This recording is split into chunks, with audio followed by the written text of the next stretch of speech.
Forget the 202 area code even exists. There is no way that going to Washington, D.C. to ask federal politicians to fix problems created by federal politicians will ever work. And in fact, the whole system was created like this. Right. Whether you're into the founders or not, James Madison himself gave advice on how to deal with the federal government when it does stuff you don't want it to do. And what was notable about his advice, not one of his recommendations included sue them in federal court or vote the bums out. Right. He did not say that. Transmitting directly from the launch pad.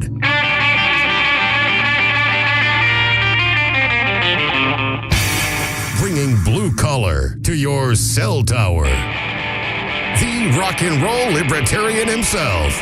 It's time to blast off with Johnny Rocket. I know you gotta dig an old record machine, and you gotta dig that rockabilly scene. I know you gotta dig that hip-hop high, and you gotta dig an old Sub 45. Hey, it's Blast Off with Johnny Rocket, and I am Johnny Rocket, and I'm here with my beautiful ray of truth herself. Give it up for Miss Raylene Lightheart. Hello, everybody. Hi, Johnny. How you doing? Fantastic. How are you? I'm doing well. Oh, well, no, I'm actually kind of pissed off, but I'm not going to get on about it because it's just been kind of one of those days. But other than that, things are great, and my Liberty fantasy world has been pretty good. Okay, I'm all about that Liberty fantasy world. You know it. Yeah, it's just like that little place I escape to when I don't want to deal with like plumbing issues. And so that's that little spot I have in the back of my brain that I have to retreat to, and it's a little desert island, and I'm by myself like Robinson Crusoe, and I'm out there by myself, and I'm fishing, and I'm thinking about libertarianism, and not paying taxes. Not paying taxes. None of that bullshit. I own my land. I'm homesteading. I'm cool, right? No government, tyranny on my ass. Nothing. Johnny, I'd love to see you actually homesteading, feeding some chickens. Fuck yeah. I could feed some chickens. I am good at that. And I can plant things too. You ever see me out there like Johnny Appleseed with the fucking seeds? I look fucking cool. I do. Right. And I have the hat and everything. But guess what, really? We have like a really cool guest. I know. So it took him almost a year and a half to accept my friend request. And I'm a little hurt by it. And it took you 4 seconds. I'm pissed. But before we bring out our guest, I want to give you his little bio. The only one I could find online is these people must really love this guy. Michael Boldin is an ideologue who has spent years promoting the idea that states can nullify federal legislation they don't like. The very same argument pushed by defenders of slavery and segregation and just as baseless now as it was then. I welcome here on Blast Off. Give it up for Michael Boldin.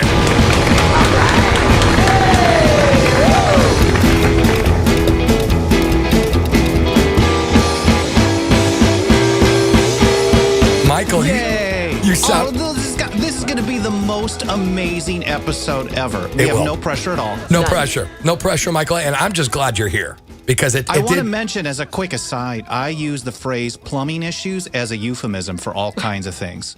Oh, well, yeah. That can mean you have the shits, right? Oh, no.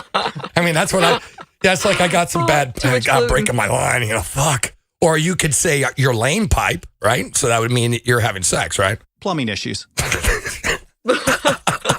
You could go a lot of different directions. This needs more grease, guys. Oh. Okay. This is gold. All right, what are we going to talk about today? We've got like 1 to 3 hours to knock this out. Yeah, 1, 2, 3. It could be 1.5. It could be 9 hours if you want it, Michael. I don't care. Let's make it happen. Okay, man. Well, so first of all, man, I really want to know, I've been researching you, Raylene and myself have, and we want to know what brought you from the left, because I've heard you numerous times say, I came from the left and I found this libertarian stuff and I found, or not necessarily libertarianism, but you found out about nullification and stuff like that.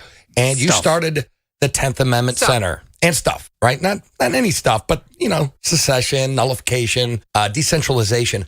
What got you from the left to this radical right-wing guy you are now, according to the Southern Poverty Law Center? Well, interestingly enough, that SPLC, it was 30 leaders of the radical right. I think it came out in 2011 or 2012. And I had written a blog the previous year titled, "What's a Guy Gotta Do?" Because I wasn't listed on the SPLC website. And I said, "Dear SPLC, I've been traveling the country telling people to defy virtually every federal law on the books without waiting for them to be overturned Why am I not on your list? So the following year. And they wrote you back. Yeah, I guess they wrote me back with an entire page dedicated to me.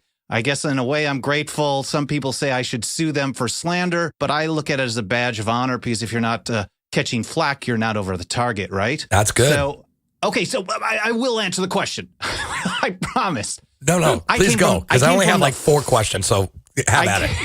I came from the far, far left. Back in the day, and I was very apolitical. I've actually never voted. I tried to vote for Ron Paul, but I got a letter 6 months later to say that my registration wasn't complete or something, and so it didn't count. So by technicality, I've never voted. I didn't care about really anything when it came to politicians. I hated them all just kind of naturally. But when I started thinking about stuff, I remember thinking to myself years ago when I was much younger, wow, if the government's going to bail out airlines, why don't they just own them? It just seemed logical. That was my thought process. So when I first got into this kind of stuff, I was thinking, I should be a Marxist. This made most sense to me. Maybe it was because the Marxists were the outsiders or something like that. But I definitely identified there. And I was a very active anti-war activist as well, right starting the day that the Iraq War started in 2003. But I was marching with the Answer Coalition. This is an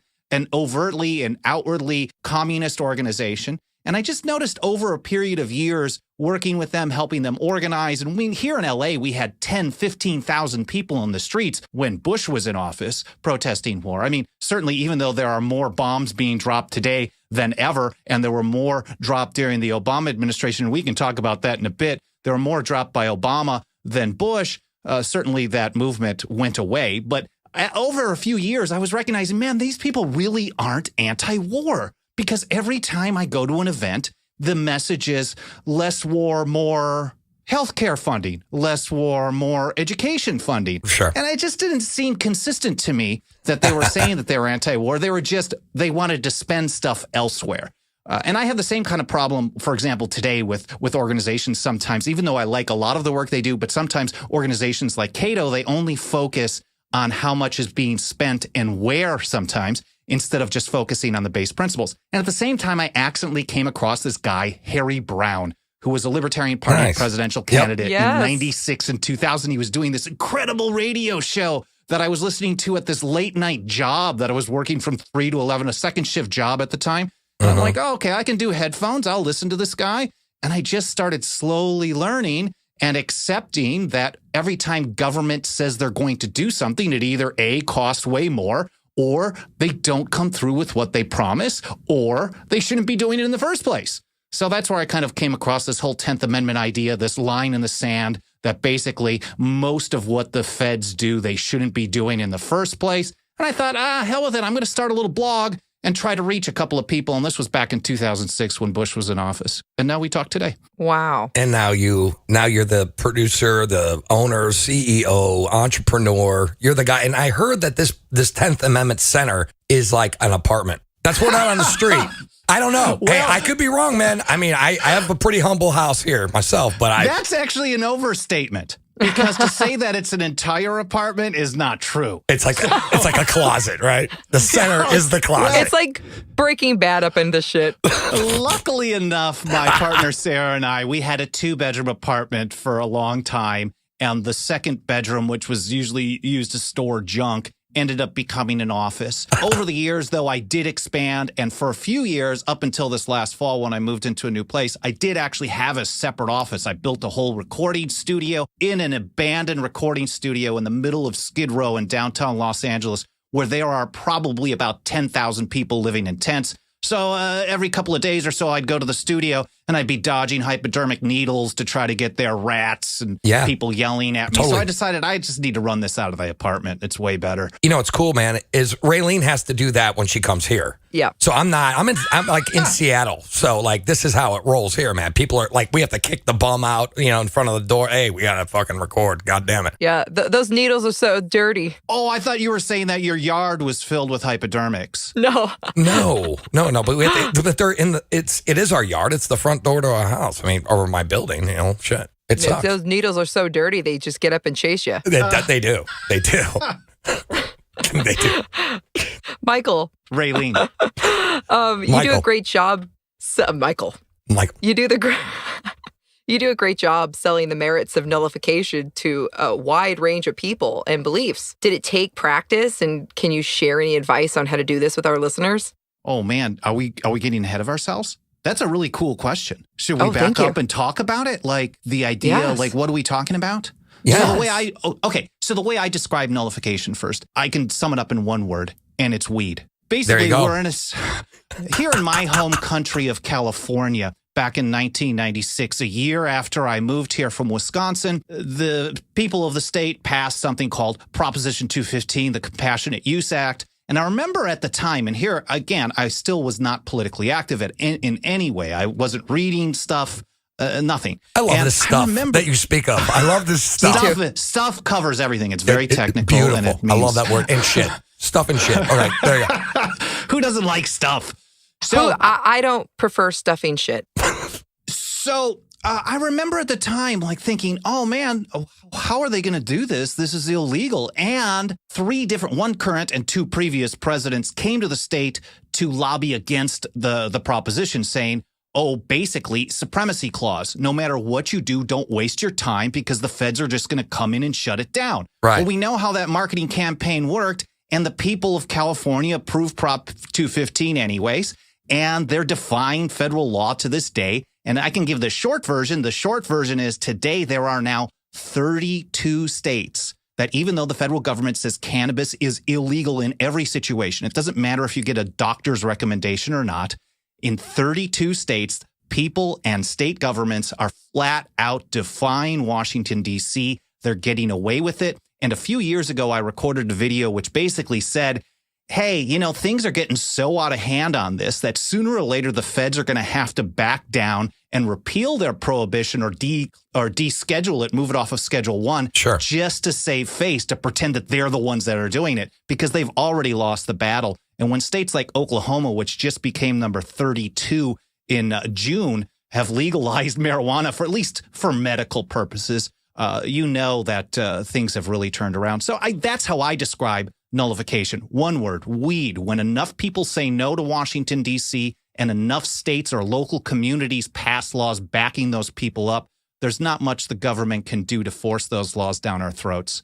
So there was a question that I skipped, though. Yeah. Did you skip that question or did you answer it? Because that was a long question, really. Well, the question it wasn't, was, I do supposedly a great job of selling this across the political spectrum. And I think we could get back to Harry Browne. Harry Browne was such an incredible communicator. You can go and find, for people who don't know who he is, I would recommend finding his books from back in his presidential runs, like Why Government Doesn't Work. He also, and I don't remember if he wrote it or another guy, Michael Cloud, wrote it from Massachusetts, called Libertarianism or Liberty A to Z, all Sure. these sound bites that you can use. These are incredible. And basically the message is you have to understand where people are coming from. So someone who is on the right that may hate marijuana, that's not necessarily going to be the first thing I hit him with. I will hit him with it for sure. It may not be the first thing. I want to find common ground with the person, find an issue that they find important, and then sell the message based on that, and then expand it to other things. That's right. You do use the taxation thing, right? Because all Republicans hate taxes. I really like the part where you were talking about how the government always pretends it was their idea. That was really great.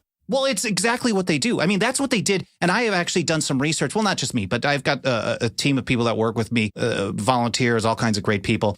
And some good people have done some research, and we found the same kind of thing actually happened during alcohol prohibition. So by 1925, 28 states had some kind of legislation on the books, what we could call today some kind of nullification legislation that prohibited them from using resources to help enforce the Volstead Act. So the feds recognized at that point there was no way to get the thing enforced. And eventually the whole country came together and withdrew the amendment or overturned it with the next amendment. So this type of thing, it was really the individual action, the local action, and then the state level action all kind of coming together in a big chess move, a bunch of different chess moves that undermine the federal program and render it null and void or moot in practice. Yeah, and you were saying that, like, you had mentioned this before on your interviews and your speeches, that the feds need states to enforce the law. So they really can't enforce it by themselves. So they need the states' cooperation to support them. And obviously they possibly get a cut out of it, right? So that's why they enforce it. There's something in it for them. Yeah, and that's not my idea. In fact, the National Governors Association, back during the last so-called shutdown, these things that they want to scare people with.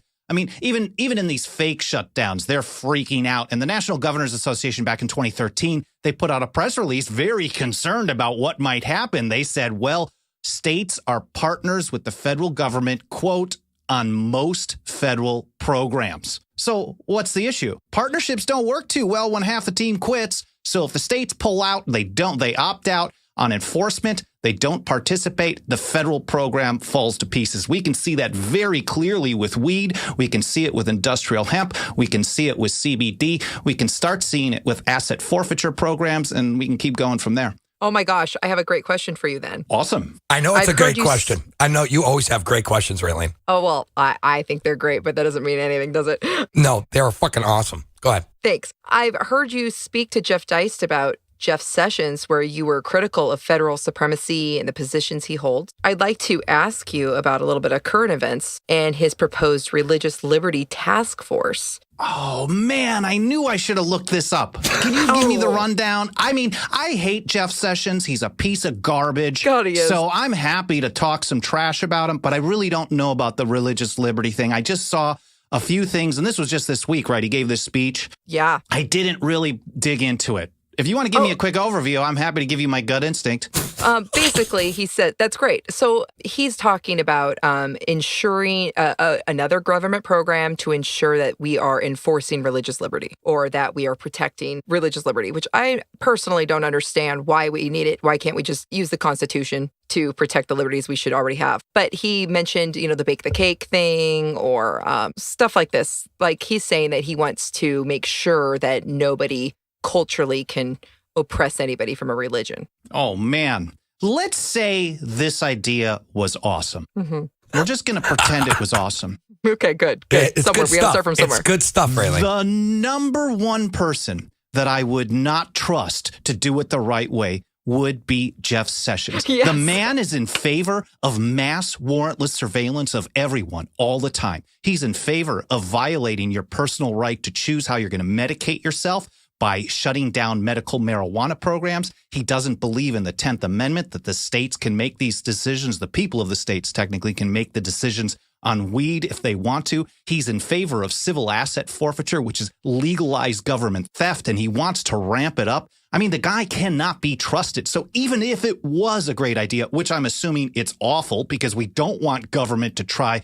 I mean, a government that does all these bad things cannot be trusted to do the right thing to protect us. It's like going to Al Capone every single time. I mean, I guess when they've got a gun to your head, that's really what it gets down to. You pay your tribute, which is your taxation, and then maybe sometimes they'll leave you alone. That's how I look at taxes when I send them money. But like Jeff Sessions is a really bad guy when it comes to the Constitution or liberty more generally. Yeah. On all ends. And what's really funny is that didn't Jeff Sessions not that long ago say he wanted that the Bible justified separating immigrant families? Yeah. In his speech. Wow. I mean, he's using the Bible to justify federal reasoning for what they're doing. And whether or not for ICE or open borders or any of that stuff, it doesn't even matter. What is he getting up in front of people talking about it being biblical for if he wants to protect religious liberties? Well, Jeff Sessions is an authoritarian. He's an authoritarian monster, a pig, however you want to call it. And he can't be trusted. This is his view of the Constitution. If Congress passes something and the president signs it, it's legal. They can do it. They can do whatever they want until a federal court says the federal law passed by the federal Congress and signed by the federal president is violating the Constitution. This is totally backwards. Basically, the Constitution is a legal document. Whether you think it's a good thing or a bad thing, the legal meaning of a legal document doesn't change just because people ignore it or violate it. So he's got things totally backwards. Right on, man. Hey, Michael, really quick, man. You had a speech at PorcFest, which I found awesome. I thought it was a great speech. Old school. That was PorcFest 10. Yeah, it was great, dude. You did a great job, and I know that room. Thank you. I was there what was it, a month and a half ago. It was great. I was in that little pavilion thing. That is one of the coolest events I've ever been to. Oh, yeah. It was fun, man. It was fun. It was definitely a time I will never forget. You did talk about what you believe are the steps towards decentralization. And I don't know if you have them memorized, but you could probably, go off on it for a little bit here. I can wing it. Yeah, just wing it. Oh my God, you and Johnny are so much alike. It's just cracking me up. I'll be in Seattle tomorrow. We're going to drink some beers. So 2013. Okay, so mind you, I was the backup for Lou Rockwell. That's right. Last minute. Mike Vine, a good friend of mine for many years who was helping organize. I think they rotate every year who's booking speakers. He's like, Boldin, hey, Lou Rockwell, he's had this back issue for years. And I guess it was really bad at the time. He couldn't make the trip. He's like, do you mind filling in? And I'm like, oh, man. Like, that's enough to scare somebody. Mm-hmm. And I'm usually pretty comfortable talking to people. I'll blab about whatever all the time. But to be the fill-in last minute for Lou Rockwell, one of the giants of liberty in history, and I had to fill in for him. But I'm like, okay, what should my message be? And I basically talked, and I don't know if you had a question out of this, but I'm just rambling again. So my message was basically how to get from 0 to Rothbard. You don't go from 0 to 60, for example, in one step. So you basically have to take a strategic approach of how you get to that end goal. Now, not everybody in this broad liberty movement has the same end goal. And you can see the debates between ANCAPs and political libertarians and all these various versions of people who want to see more liberty. But you can still travel down the same path strategically, recognizing that some people may get off the road a little bit earlier than others and want to push even further. And my view, I think the way I put it was one of the first things that I advised was forget the 202 area code even exists. There is no way that going to Washington, D.C. to ask federal politicians to fix problems created by federal politicians will ever work. And in fact, the whole system was created like this. Right. Whether you're into the founders or not, James Madison himself gave advice on how to deal with the federal government when it does stuff you don't want it to do, whether it's constitutional or not. And what was notable about his advice, not one of his recommendations included sue them in federal court or vote the bums out. Right. He did not say that. Nope. That's awesome. Yeah. So in light of the Southern Poverty Law Center, those crazy people, since we were talking about them, and I just recently listened to your book that is it co-wrote? It's called Nullification Objections? Yeah. So that's primarily written by Mike Meharry. And I think my author credit is like with Michael Boldin. It is. Mm-hmm. It's very small print at the bottom. You're a footnote on the. No, you're not. You're awesome, dude. I love it. Meharry is basically the writing machine. A lot of stuff that I write, he's really writing. It's true. The man is incredible. I don't know if you guys have followed him at all. He's been working with me for 7-8 years now. Wow. And he does tons of news. He's a professional journalist by trade who eventually was able to quit his job. He does most of the journalism work for 10th Amendment Center. He also does a lot of the writing for Shift Gold, and he runs the Shift Gold weekly podcast. The guy is just a wealth of knowledge. So that handbook is really cool. We've published a bunch of little handbooks on nullification. So you had a question, though, on that. Sorry. Yeah, well, I just love how it breaks down the history and misconceptions of nullification and like how you were labeled and almost kind of inferring that you might be racist in a way. Right. Does nullification have the ability to combat racism and bigotry in government? And how do you sell this to people who want social justice? Okay, so we all went to some kind of government-approved school. Even if it was a private school, it probably has a government accreditation. So we all learned that centralized power is the solution to every problem on Earth. The idea that decentralization or not relying on government power is not something that's going to be taught in government schools too much. So when it comes to nullification, even like historians and legal scholars who have never studied this in any depth act like they're experts. They think they know what they're talking about, and almost none of them do. They're complete idiots when it comes to this stuff. And generally, when you talk about nullification, not as much as these days, now that the left likes using it to support sanctuary cities, even though they probably still disavow the term, but the process and the methods are often used that are very similar. But back when Barack Obama was in office, the number one charge is if you oppose the central government, centralized power, you must be a racist. If you like nullification, you must be with John C. Calhoun. But they ignore the fact that the most successful, up until modern times, the most successful nullification effort in history up through the 19th century was resistance to federal slavery laws. The Federal Fugitive Slave Act of 1850 was resisted by virtually every state in the North. There's an interesting legal paper that was written on this, the other nullification crisis, Vermont versus the Union. In fact, there were newspaper articles that were talking about how the president was thinking of invading Vermont to force them to help return runaway slaves, but they kept refusing to do this. In fact, they were so successful throughout the northern states that when South Carolina seceded, they issued this document called the Declaration of Causes, explaining their whole justification for the secession. And the first section of that document basically covered their view of the Union. It's a voluntary compact, blah, blah, blah. Then they got into their complaints. And the first complaint was that all these northern states, and they listed them one after another, were either nullifying the federal slavery law or taking actions that would render enforcement moot. So we know that this is how it played out because it came in their own words. But of course, the historians and the political pundits and the politicians like to ignore the fact that these types of tools can be used for great good. Right on, man. Anyway, so this is Blast Off with Johnny Rocket, and I'm here with my beautiful ray of truth, Raylene Lightheart, and we're talking to Michael Boldin here at Blast Off. Michael, don't go away yet, sir. We have Rocket Fire coming up, and give us your .coms really quick. 10thamendmentcenter.com. There you go, and it's spelled 10th. Don't put 10. It's 10thamendmentcenter.com. Anyway, so it's Johnny Rocket, always launching ideas, and we'll be right back. Rock and roll.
With Johnny Rocket, and I'm here with the beautiful ray of truth herself. Give it up for Raylene Lightheart.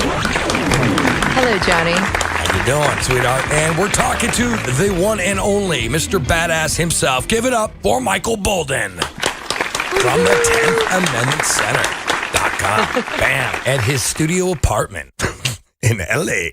Well, it's a 2-bedroom. Oh, it's nice. It's a 2-bedroom. I mean, I have to have space to have a life. That's true. And you have like you have a girlfriend, and but I'm just thinking rent is probably ridiculous. It's probably the same here as it is there. It's pretty incredible here. Yeah, I'm figuring as much.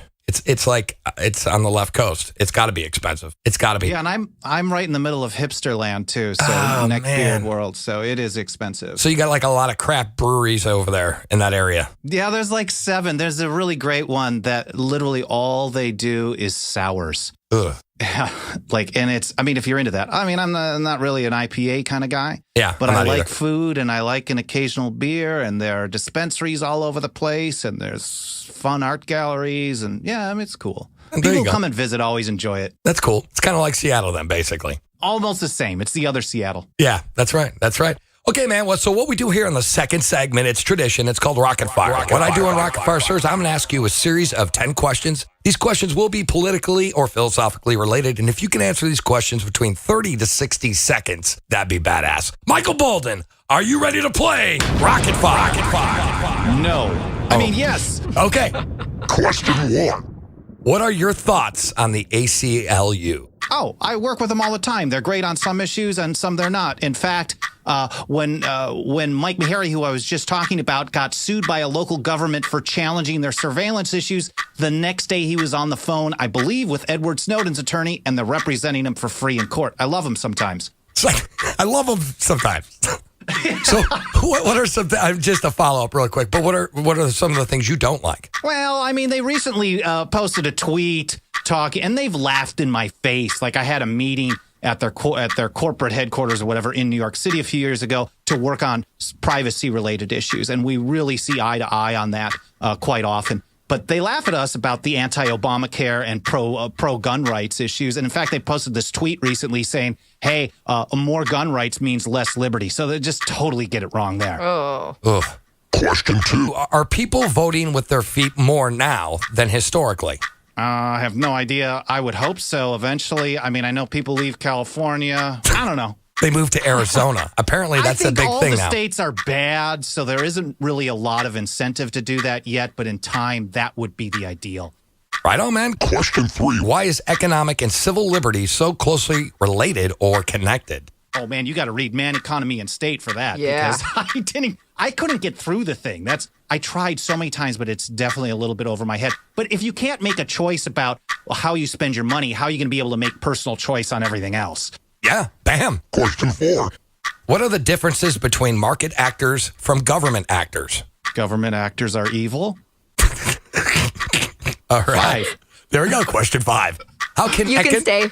Yeah. Question 5. How can economic education change political philosophy? Well, I look at a guy like Roger Ver from Bitcoin.com, and this is a voluntarist in the crypto community. Some people love him, some people hate him, but he talks about his journey, and he learned why government is so bad through being thrown in a federal prison, but also by reading Foundation for Economic Education. So as people learn that, again, this is the Harry Browne message, what government promises either costs a lot more or they never come through, the more that they learn that, the less they're going to trust government to do the things that they claim they're going to do in the first place. Right on, man. Question 6. In your opinion, what are rights and where do they come from? Rights are natural. They're inherent by your birthright, and it's your ability to do stuff without interference from other people or primarily from government. Stuff. Question 7. Has the Constitution really protected the individual's rights? Words on paper can't do or fail to do anything. So anyone who is actually relying on the Constitution to enforce itself is not only misguided, but is going to be on the wrong end of things for a long time. I mean, even the founders, the Constitution guys themselves, referred to the Constitution as a, quote, mere parchment barrier. It takes human action. If we understand Mises, human action, the Constitution can be a guide, but it requires human action, resistance to government overreach if you really want to advance liberty. Right on, brother. Question 8. Do you believe in the statement, no victim, no crime, and why? Yeah, and wow, why seems self-evident. But I guess people listening to this show would probably agree with that. I have never even thought about the why on it. Sorry. No, I'm just curious. I mean, some people, I've had arguments with people who are like, well, drinking and driving, if you're drinking and you don't hurt anyone, you didn't do anything wrong. Yeah, I get. But wait a minute, and I have these big arguments with people. Well, I think it's how you define crime. So if crime is harm to another person, either fraud or violence or something like that, if whatever you're doing is not actually harming anybody, but maybe could, you still haven't committed the crime until you actually commit the harm. That's right. Perfect. That's self-evident to me, but other people, I guess not. Question 9. Women seem to live longer. Is it because they drive us into the ground, Michael?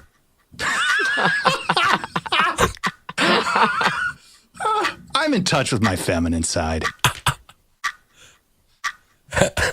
You're not gonna answer the So question. he's going to live forever. No, I'm going to live. Yeah, I'm going to live forever. And then at some point, someone's just going to download me into a toaster until they can find a suitable replacement. Are you part of the transhumanist movement? No, but I guess maybe now I am. Yeah, that sounds like you are. All right. Question 10. Do you think gates, walls, and obstacles provide a deterrent to individuals, or does it provide a sense of false security? False security, like the TSA. Thugs standing around. And the bonus question. What? The left and right have expanded their constitutional power, and how did they achieve that? What do you mean bonus question? Yeah, that was a bonus one. I just put I bonus. believe we had a discussion about 10. Yeah. Technically, there's been about 13. We can go back and count this. It's 11. Question 11. This question and answer goes to 11. Okay, wait. That's right. Spinal Tap. Great fucking movie. All right. Yeah, it's 11. It's 11. They've expanded their... Well, I guess the question to me is a little odd because they haven't expanded their constitutional powers. Most of what the government does is a violation of the Constitution.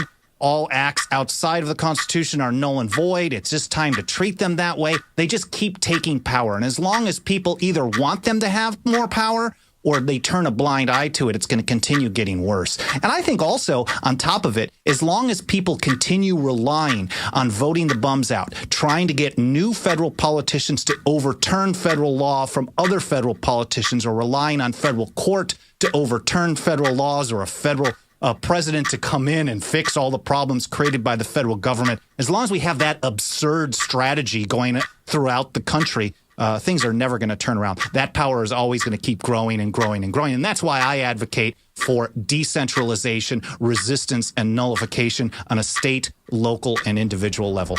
All right, and question 12. Just kidding. That's rocket fire here at Blast. I didn't have Good job. 12. I just had a bonus one, man. I thought 11. That was the first time I've done something like that. Yeah, you did good, You did man. great. Yeah, That was fun. Yeah, that was fun, man. Good question, good answers, and great questions because I wrote them. I had a Yeah, he couple of did. weak ones. I had a He couple wrote of 'em. weak The ones. last one though, Mark Kibler wrote. I didn't write that one. Mark Kibler. It wasn't a really good question. So Mark, no, I'm joking. I wrote that. Oh, I love Mark. Yeah, Mark's cool. Anyways, though, this is Blast Off with Johnny Rocket, and we're gonna take a quick commercial break. We'll be right back. So rock and roll. It's time to shake up your podcast feed, folks, by subscribing to Lions of Liberty, the only libertarian variety show out there. Spend Mondays with me, Mark Claire, as I feature in-depth interviews with great names in the libertarian community and fun roundtable discussions. Electric Liberty Land with me, Brian McWilliams, every Wednesday, your weekly dose of comedy, culture, and liberty. And Felony Fridays with me, John Odermatt, where I expose injustice in the broken criminal justice system. Find us on iTunes, Stitcher, and at lionsofliberty.com. This is Chris Spangle, and I am the host of We Are Libertarians, which you can find in iTunes, Google Play, or at wearelibertarians.com. We are a podcast that brings you all of the irreverence that modern politics deserves by examining current events from a libertarian perspective. So please, check us out at wearelibertarians.com. Hey guys, this is Roger Paxton, and if you're fed up with the government running every single aspect of your life, but you're not listening to the Lava Flow podcast yet, then what's wrong with you? Check us out at thelavaflow.com, or just go back to sucking up to the government. The Lava Flow podcast, striking the root every single episode. Why do people hate libertarians? One part of America calls them soulless robber barons who want to stick children back in factories, and the other part thinks they're drugged-up anarchists. Who are they? And why have regular Americans been told to avoid libertarians and their ideas? Hi, I'm Remso W. Martinez, Amazon best-selling author of Stay Away from the Libertarians, where I'm going to debunk the myths, misconceptions, and outright lies thrown at libertarians, ranging from the idea that votes can be stolen to the radical notion that you own yourself. From personal stories to ignored history, I lay out the facts and ask you if these dastardly libertarians are as much of a threat as the mainstream media and establishment politicians make them seem. You can go ahead and get a copy in print and in Kindle e-reader on Amazon today. Stay Away from the Libertarians by Remso W. Martinez. Available on Amazon.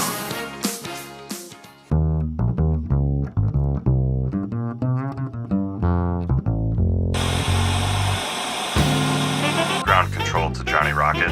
Ground control to Johnny Rocket. take your protein pills and put your helmet on. Well, here we are on Blast Off Episode 7 with Johnny Rocket and his Ray of Truth, Raylene Lightheart, and we've been talking to Michael Boldin of the 10th Amendment Center. You know, despite his fascination with weed, marijuana, ganja, whatever you want to call it, Michael really is a funny guy. Johnny, on the other hand, was getting a little carried away with the rapid fire questions. I took a glance at his notes and realized he had another 10 questions written out, so I had to cut him off for a desperately needed commercial break. Which is fine, really, because he had been signaling to Raylene throughout the entire segment to go fetch him a cold beer. Strange how he always emphasizes the cold part. But Raylene has returned to her post, Johnny has a cold beer, and Michael is... well, I'm not really sure what Michael is doing, but anyways, I digress. So without further ado, let's get back to the damn show already and wrap this thing up. Hey, it's Blast Off with Johnny Rocket, and I'm here with the beautiful Raylene Lightheart, and we're talking to Mr. 10th Amendment Center himself, Michael Boldin. All right. Michael. Thank you so much for being here, and that was a really good job on the rocket fire, man. Seriously, great job. And take it away, Raylene. All right. Because you're a California resident, I'd love to hear you speak about the secession of California. A lot of us are excited about the idea of it for liberty's sake, and it's something that we have never seen. We know about the Civil War and everything like that, but what are the criticisms you hear, and what are your thoughts on that? Yeah, most of the criticisms I hear are pretty dumb, like, well, so... Don't hold back. All right, I'm is that already too laughing. Technical? Is No, that too I love technical? no, it's good stuff. Good stuff. It's good stuff. I Good really stuff. need to lower my intellect. The language that I use is just over the top of everybody. It is. It's stuff you're talking Dumb about. stuff. Shit. Bad Yeah, guy. Jeff Sessions.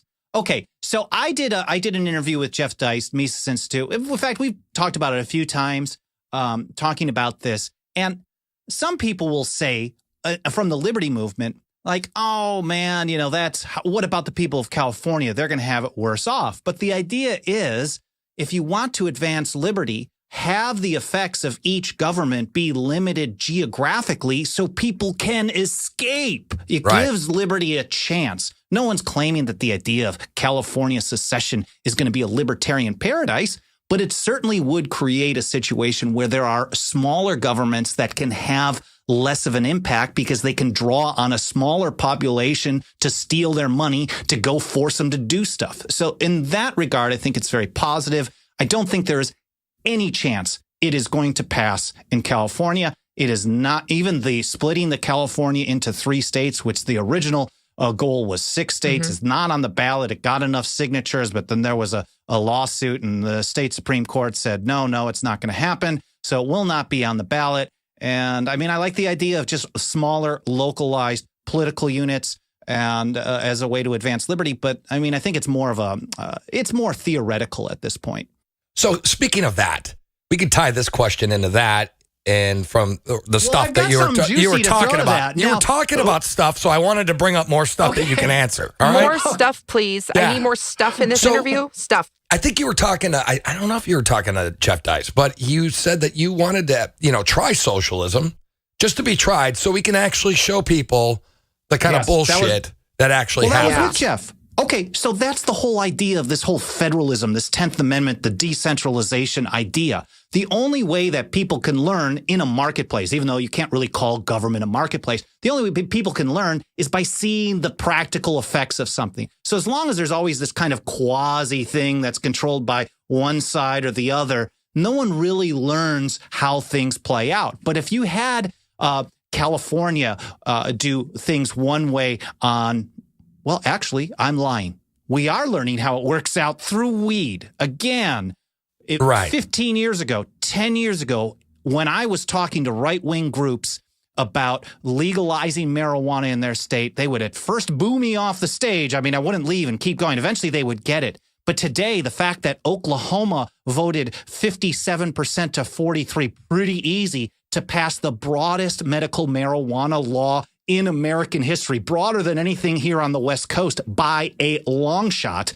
The fact is, people do learn that when you allow people more freedom, the world doesn't come to an end. And in fact, some people can get rich out of it too. That's right. That's the same argument I would give to people on the left. If you really believe in socialized healthcare, single payer healthcare, follow the Canadian model. The Canadian model did not start as a federal program. It started in Saskatchewan. From Saskatchewan, it went to Ontario. And from Ontario, went to another province. And eventually, it kind of swept the country and became a federal program after a lot of people were clearly on board with it. And I don't know really the inner workings of the culture in Canada. I mean, even though I grew up in Wisconsin, which is basically the same area, but it was a local area by local area approach. And if you really want to win, prove to people that what you are doing is the right way. Whether it's a socialist on the left or a right-winger or a libertarian or a Green Party person, the best way to advance your cause is not going to be in Washington, D.C. It's going to be in your state or your local community.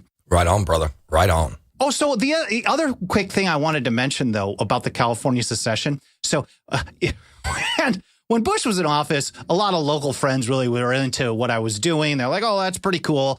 I was still working a part-time job at the time, but at some point I eventually quit and I just do this full-time. When Obama was in office, when I would hang out with friends, they wouldn't really want to have conversations with me about stuff unless they wanted to say, hey, Boldin, you look like an idiot or something like that.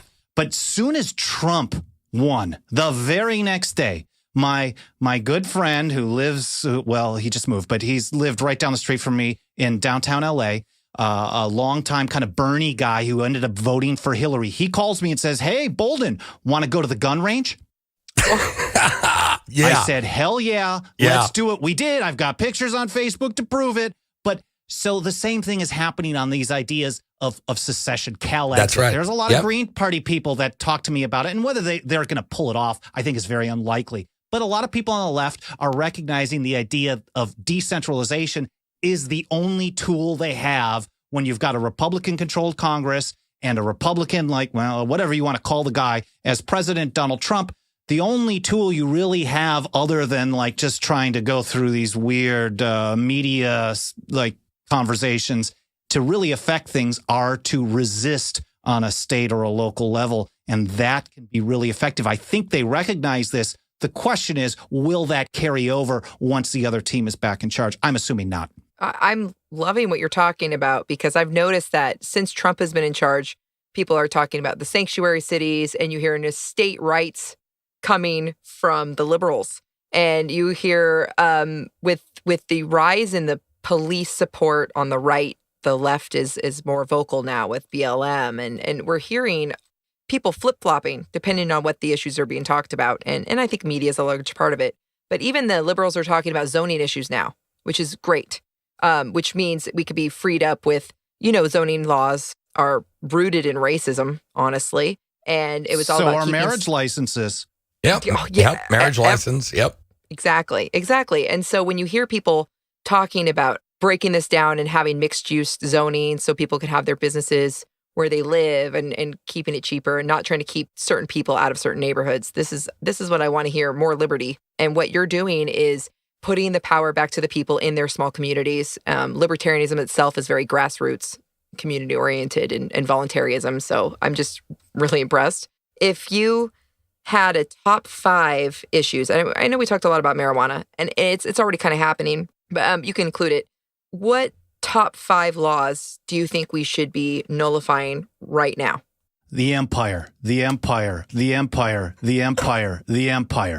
that's probably the most difficult one. Yeah. Yeah, it is very difficult. So I take kind of a holistic approach and recognize that every time you undermine the central state's power in some way, especially economically, the less of ability they'll have to pull off of occupying the globe, which is pretty much what they do. So we are very aggressive on supporting efforts to undermine the Federal Reserve's monopoly on money on a state-by-state level. We worked very hard to get passed in Utah, Arizona, Oklahoma, Texas, and maybe somewhere else, Wyoming, legal tender laws, which recognize gold and silver, what they should be, as money. So in Utah, there's a business called United Precious Metals Association, UPMA.org. It is a privately owned gold and silver bank outside the FDIC. Yes, I've heard about this. People can deposit from anywhere. You can deposit gold and silver there, and you can get a little Visa-branded credit card or a debit card, and you can make purchases at vendors in sound money. It does the conversion to fiat in the background. So But my belief is the more that people do this, the more they recognize that the value of their money holds when it's in sound money, the less likely the Federal Reserve will be able to continue doing. And that's why I support cryptocurrencies, for example, as well, because anything that creates monetary competition is huge. So that's very important. The surveillance state is extremely important. Gun control, obviously, is very important. I think it's also very important to keep pushing on the drug war on everything from marijuana to asset forfeiture, because it shows the success. And some people will tell me, and a lot of Republicans who clearly years ago would have said, you guys are with the terrorists. I mean, this is what we were called when Bush was in office. You must be with the terrorists. Go back to Cuba because we oppose centralized power on things like the Patriot Act, the Real ID Act, the war on drugs. They would always call us that. But now they've shifted their messaging to, well, it's not that important. Yes. Why don't you focus on something that's important? Well, I want to focus on things that will teach people how to get the job done. And there is no better example in modern time than weed. So we need to apply that to nationalized healthcare, to gun control, and everything else. We've been pushing very hard, for example, and maybe there's an argument to be made that immigration sanctuary cities are even more successful. No one's saying on the immigration sanctuary cities, no one's saying, they have absolutely no effect on federal immigration law, but I don't like them, so the federal government should come in and shut those down. No, they're complaining about them because they do have an effect. So why not kind of deconstruct, reverse engineer, look at what they're doing and create a gun rights sanctuary city? So, for example, just last week in Josephine County, Oregon, they passed basically a firearms sanctuary county ordinance that would ban the local government from providing material support or resources to the enforcement of any state or federal gun control laws. They would just stop participating. That's great. That's basically what's happening in San Francisco on immigration. Why not put that into practice on something else? Yeah. I'm with you, man. And what's cool is you were talking about what some states, are, what some people are proposing that the states do to nullify the centralized authority, like what you're saying, like the proposal about Utah with the water, for the NSA with the computers to actually cool them down. I mean, stuff like that is just cool. Like that takes some creativity to think like, what could we do to fuck them over and not give them any authority or for them to actually be able to enforce it. My good friend Tom Woods always refers to that as basically, this is the coolest thing you've ever come up with. This is the biggest one. If anything that you work on, this is the one. If some state decides to shut down the NSA, that is huge. Now, mind you, when this whole Snowden thing came out, a lot of people started asking, what are you guys going to do about this? And I thought, well, absolutely nothing. There's nothing we can do. How are we going to stop the NSA? And so I spent about 2 weeks doing a lot of research, and you can actually Google a lot of this stuff. I noticed that back in 2006, the NSA in Fort Meade, Maryland, was using so much electricity to power their surveillance programs that they had maxed out the local power grid. And they were worried about a shutdown of the agency. So they started aggressively looking for new locations that had cheap access to either water, because the computers require water cooling systems to keep them operational, or an independent power grid. They also expanded a bigger facility in San Antonio, Texas, because they have an independent power grid there. And we noticed that the contracts to provide these services were provided through either state or local governments. There's like a utility that's basically part of a political subdivision of the state of Utah, Bluffdale, Utah. And they're providing up to millions of gallons of water per week, per month. And if they just say, we're not going to do that, then the NSA facility can't operate. Well, we got very close to getting that bill to move in Utah. There was rallies. It was reported in CNET. And then, I don't know if it was a colonel, but someone from the U.S. National Guard came and spoke to a lowly Rules Committee chairman in the Utah State House and said, you let that bill out of your committee, you've got problems. And then they killed it immediately. And the guy who sponsored it said he's not going to do it for a while or ever again. Now, mind you, Utah isn't the only place. Just last month, 2 months ago, June 17th, 2018, the state of Michigan passed that very bill, the Fourth Amendment Protection Act, banning the state from providing material support or resources to warrantless federal surveillance programs. That Beautiful. means if we know the NSA is still working to expand, if they wanted to go to Michigan, they could not sign any contracts to do that with the NSA. Absolutely not. So the idea that even if Utah, we can't get Utah, we should get this type of thing passed in every other state in the country. The idea is box them in, prevent them from expanding further, then we'll start knocking them down from there. That's right, man. A no to tyranny is a yes to liberty, right? Oh, that's beautiful. I think you said it. And what are some of the other accomplishments of the 10th Amendment Center? We're going to wrap this up, brother. Oh, really? Yeah. I thought we were going 9 hours. No. We can later. That's the after party. Oh, nice. I always do after hours stuff. Yeah, that's what we're doing. Well, obviously, fighting the drug war is a big one. I mentioned the Josephine County, the sanctuary the gun sanctuary ordinance. There was another one passed in Herndon, Kansas. A handful of small communities have been pushing back on gun control. Asset forfeiture is a big one. There's something called the equitable sharing program. This is what Jeff Sessions absolutely loves. If your state limits asset forfeiture, and we don't have to get into all the details of that, I'm assuming your listeners actually know pretty well what that is. But if a state on the state level, if they restrict it, what the feds do is say, you know what? We don't care if you have a restriction. Why don't you just tell everybody that what you stopped somebody for was a federal crime? You can partner with us, give us the money, and we'll feed you back 80% of it. Well, the way to shut that down is to opt out of it.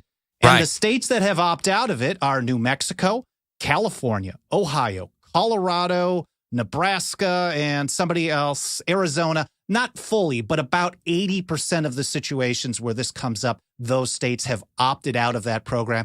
The more that opt out of it, the less that the federal equitable sharing program can even exist. And then, of course, there's all kinds of smaller surveillance issues beyond just the NSA spying. The federal government funds local communities to have Stingray devices, automated license plate readers at every, up and down, fast track. Well, and what they do is they take the information from this and then they pass it through fusion centers or something called the information sharing environment. So someone who's driving from point A to point B in Southern California, that information of their location plus the facial recognition oftentimes of anybody else who's in the car gets passed through a fusion center, and every law enforcement agency in the country has that information. But if you restrict that information from either being collected or shared, no data, no tracking programs. So we've gotten a number of states to pass bills like that as well. And we work on tons of stuff.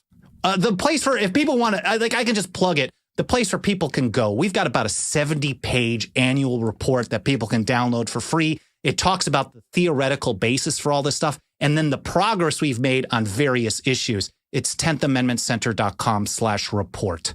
Hell yeah. And 10th is spelled out. That's right. Yes. I'm just still pissed off about the traffic cameras. Like if the cop didn't see you, it didn't happen, right?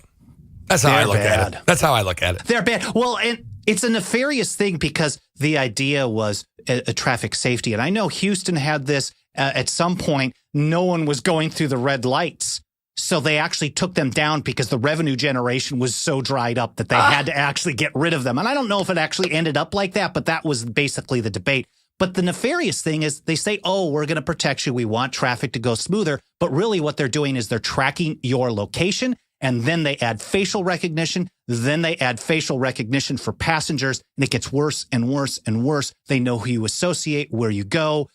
And we don't want any government to have that kind of power. I'm with you, brother. Aren't the local police using the amplifications from the NSA with their tracking and listening to us? Aren't local police stations in different states actually siphoning off the information and what they can hear through like cell phones and all that kind of stuff? Aren't they using that? Yes, it's called parallel construction. So that's the technical term for it. What happens is the NSA gets some information and, we'll think of it in a kind of an old school, kind of Humphrey Bogart kind of way. Someone knocks on the door and the investigator's like, oh, what do you got for him? And he's like, well, so-and-so's doing this. Well, then the investigator has to pretend he didn't get the information illegally and recreate how he got the information to pretend that he followed legal procedures, got a warrant, etc. But he knew what he was going for in advance. That's totally illegal. William Binney, who was the former NSA technical director, a whistleblower, he called it the most dangerous type of power since the Civil War. Right on, man. Anyway, so this is Blast Off with Johnny Rocket. Give it up for Mr. Michael Boldin.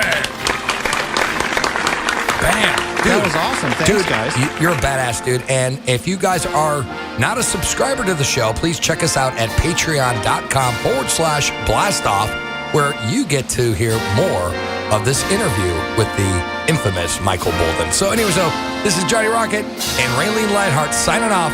Rock and roll. We'll see you next week.